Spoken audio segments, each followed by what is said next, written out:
उद्या वंचित बहुजन आघाडी आयोजित संविधान सन्मान महासभा आपण आयोजित केली आहे 25 नोव्हेंबर रोजी।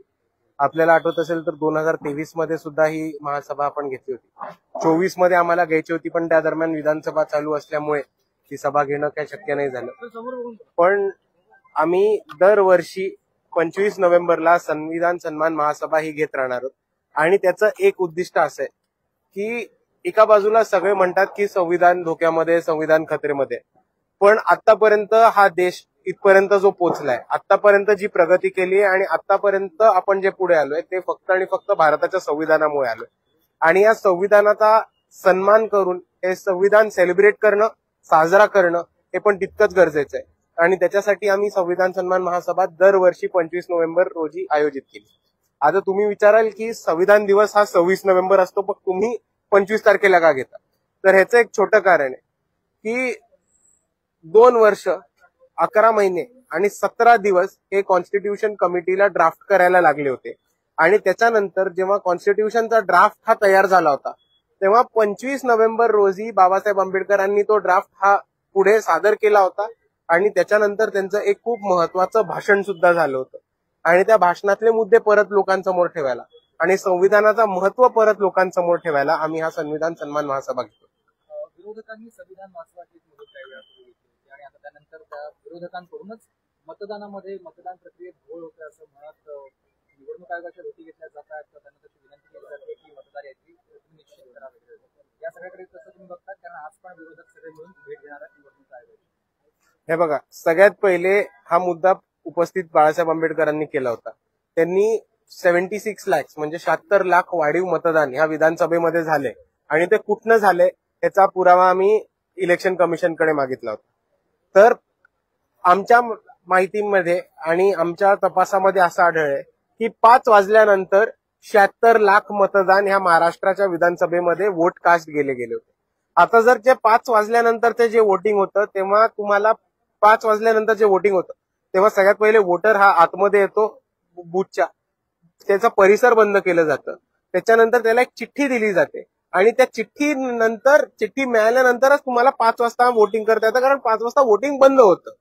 आता ही चिठ्ठी देण्याचं काम हे रिटर्निंग ऑफिसरचं असतं आणि त्या चिठ्ठ्यांचं कलेक्शन करून रिटर्निंग ऑफिसरला ते परत कलेक्टरला दिवसाच्या शेवटी वोटिंग संपल्यानंतर द्यायला लागतं।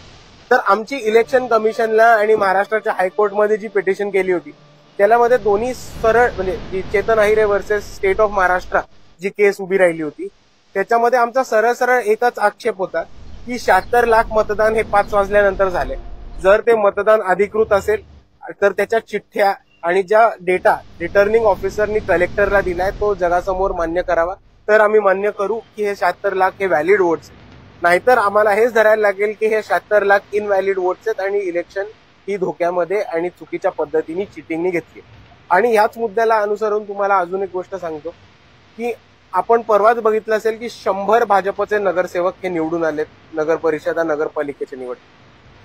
2 तारखेला वोटिंग आहे, 2 डिसेंबरला वोटिंग आहे, 3 डिसेंबरला निकाल आहे, पण 21 नोव्हेंबर रोजी भाजपचे 100 नगरसेवक निवडणुकीच्या 2 आठवडे आधी निवडून येतात। याचा अर्थच काहीतरी झोलझपाटा असा होतो।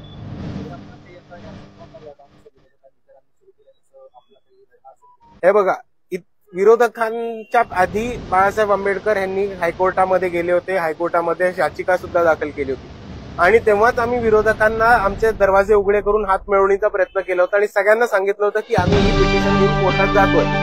हे बाळासाहेब आंबेडकरांनी ट्विट सुद्धा केलं होतं, प्रेस कॉन्फरन्स घेऊन सुद्धा सांगितलं होतं आणि इतर पक्षांना खुलं पत्र सुद्धा लिहिलं होतं। आणि त्याच्यामध्ये आम्ही असं मांडलं होतं की आम्ही हा डेटा घेऊन इलेक्शन कमिशनकडे जातोय, याच्यामध्ये इतर पार्टीज आल्या, इतर पार्टीजकडे जे घोटाळे तुमच्या निदर्शनात आलेत ते आम्हाला दिले, तुमचा डेटा आमच्या बरोबर शेअर केला आणि सगळ्यांनी एकत्र येऊन पिटिशन केली तर या लढ्याला ताकद मिळेल आणि सगळे पार्टीज एकत्र येऊन इलेक्शन कमिशनच्या विरोधात कोर्टामध्ये जात आहेत, त्याला एक खूप मोठं व्हॅल्यू मिळेल।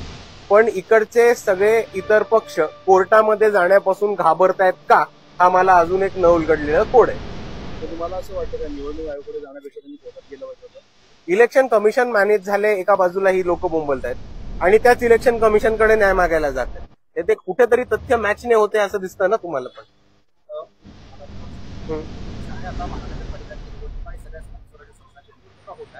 वंचित बहुजन आघाडी या सगळ्या ठिकाणी वैयक्तिक आहे. मुंबई महानगरपालिका एकटी आहे की कोणासोबत वंचित बहुजन आघाडीची भूमिका काय असणार? वंचित बहुजन आघाडीची भूमिका खूप क्लिअर बाळासाहेब आंबेडकरांनी आधीच क्लिअर केली आहे की स्थानिक स्वराज्य संस्थेच्या निवडणुका आहेत, ह्या कार्यकर्त्यांच्या आणि स्थानिक लोकांच्या निवडणुका असतात आणि त्याची अख्खी रिस्पॉन्सिबिलिटी आणि अथॉरिटी म्हणजेच जबाबदारी ही स्थानिक नेत्यांवरती पक्षांनी ऑलरेडी दिलेली. तर कोणाशी युती करायची की हा निर्णय स्थानिक आणि युती करायची का हा निर्णय स्थानिक जिल्हा कमिटी आणि शहराची कमिटी घेईल आणि मुंबईचा पण निर्णय तेच घेतील. फक्त याच्यामध्ये आमचं एक क्लिअर अंडरस्टँडिंग होतं की भाजप आणि भाजपचे मित्रपक्ष यांच्यासोबत आम्ही युती करणार नाही आणि सन्मानपूर्वक युती नाही झाली तर आम्ही त्या युतीमध्ये बसणार नाही.